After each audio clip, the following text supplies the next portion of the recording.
Hey folks, Daily Landsblog for the 5th of May, 2018. You can't see Brando, can you, Case? I just want to let Yeah, you. there. Oh, okay, because it kind of looks weird that I'm like, I don't know, messing around down there.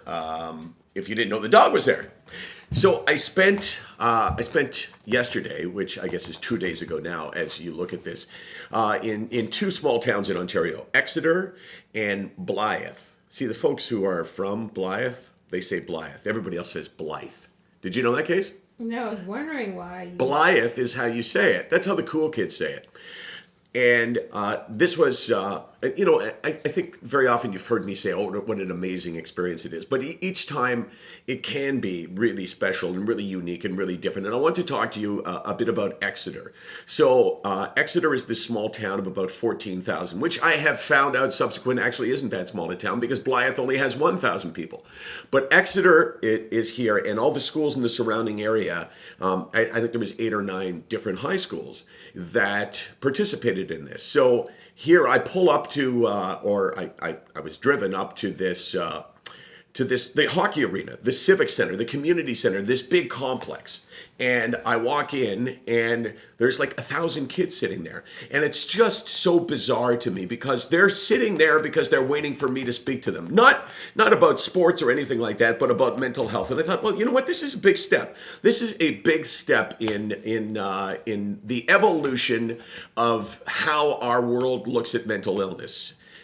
8, 9 schools, 1,000 kids, all sitting there waiting. So I get introduced. I go up there, and I'm always really conscious of how can I connect with this group of people. And every group of people is different, and you connect in different ways. But you have to find some way to create this bond. And the question is, have you done it? And you can tell often when you pause like that, and there's silence. That's what you want. When you pause and you hear all kinds of chatter, that's not good. But the point I want to make to you is the questions that I heard. So I said, while I'm speaking, anytime you want, just ask a question, put up your hands. Any questions? This was like, I don't know, a half hour in. And I look around and there's like there's 50 people with their hands up and there's people doing this like me, pick me. But think about that. Pick me. I want to ask a question about mental illness. I just thought it was amazing. The enthusiasm for this subject that people don't talk about. And 4 kids ask questions. When I say kids, teenagers, obviously, ask questions about self-harm. I have never heard a single person ask a question about self-harm. I have never heard anyone in that setting ever make reference to their own self-harm. But one girl stood up and said, I want to ask you, I want to tell my friends about how I cut myself, but I don't know how to say it. So I said, well, like obviously you're willing to share this in front of 800, 900, 1,000 other people.